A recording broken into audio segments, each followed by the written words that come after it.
Because what is death? Just the change of physical body, which never existed on its own. The body is just a garment. It's just like a box. It never existed, never had any life. This body never had any life. So, to that extent, the owner of that body, the person in that body, the soul in that body doesn't die. And that's why I say it can never die. Awolowo will never die. Where's Awolowo now? It's with us. It's in the continuum. It's going on. I mean, Awolowo is mentioned every day. In one form or the other. Such people don't die. That was a man you also worked with at some point. I did, and I loved him. And I still love him. But you quarreled with him at some point. I did, of course I did. And you gave him a piece of your mind. Oh yes, in a terrible way. I mean, the way nobody has ever dared look in his face. And how did he receive it? Well, I mean, he knew I was angry, and several people were involved. I mean, Justice Adeniyi was asked to call me. Professor Ujabi was sent to Ibadan to collect me, to plead with me. So many people. Bola Ige and his wife came to my house. No, don't quarrel with leader and all that. And we made it up. I mean, I allowed him to use my paper till Sunday stamp for his campaign in '83. We became good friends again. In any case, my father's second wife is Awolowo's niece, so I couldn't have quarreled with Awolowo. Who was he? What was unique about him? If it were in the days of Shango and Obatala, I mean, Awolowo should have been deified. He did more to the Yoruba than any of the gods they are talking about. So what's stopping us from making him a god? Because since Shango, the last of the Yoruba deities, they've not created another deity. That's all. So what's stopping us from creating new deities? Well, I have created him. I call him an Orisha. For me, he's a deity. Awolowo is a deity. Yes, he is. What makes him a deity?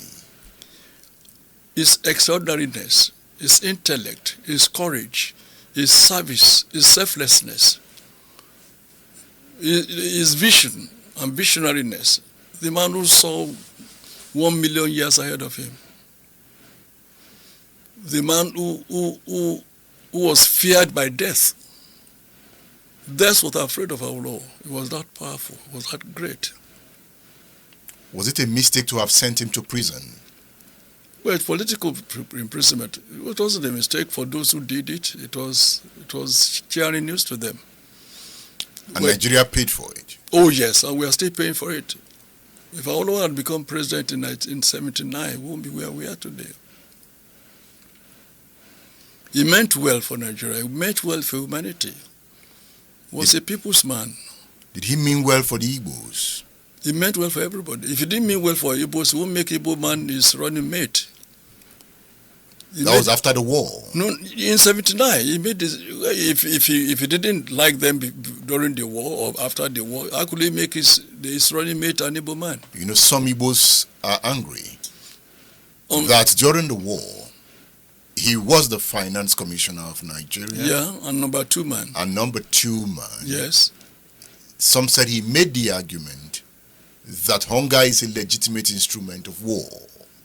Yeah, but that's a known fact anywhere in the world. Hunger is, I mean, starvation is a legitimate weapon of war. I mean, and it wasn't the head of state. And in any case, like I argued with one of my friends, I have a lot of Igbo friends, quite close friends, like I mentioned, Ubiozo and so many of them. Why should they continue to make friends with people who never regarded them as human beings? That even as recent as some 8 years ago, or even 4 years ago, 8 years ago, thereabout, Buhari was calling them a dot in a circle. You know. What is the character of the Igbos to make them to continue to go to Kano, to go to Jos, to go to Zaria, to go to such places? Perhaps the character of one Nigeria. No. Greed, commerce, and all that, and being I hate to say, they must have approved of their way of life. They must have approved. They must have seen some kinship in such people.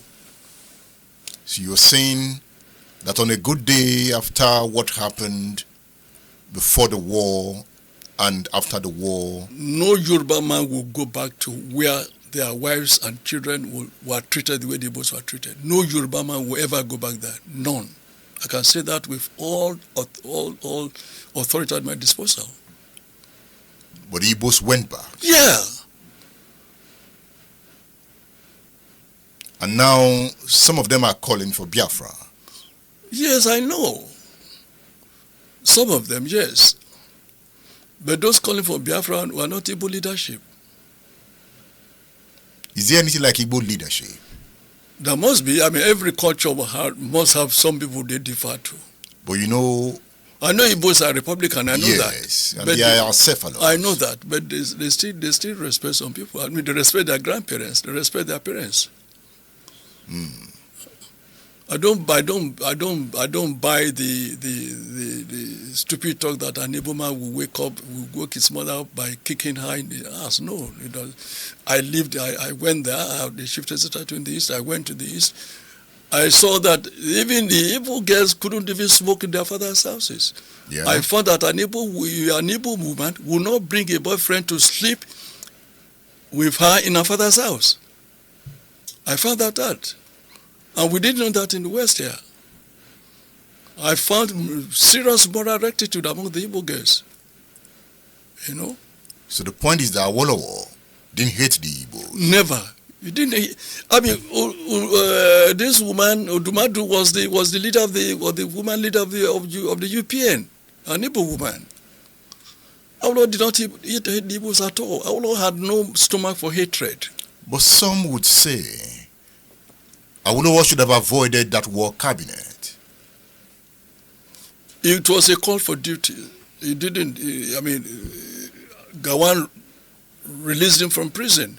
If Gawan said he needed his wisdom, he needed his service, he needed his expertise, of course. To fight against the Igbos. Not to fight. I mean, he was in the cabinet before the war started, so it couldn't have been to go and fight the Igbos. But before the war started, it was clear that Nigeria was moving towards a war situation.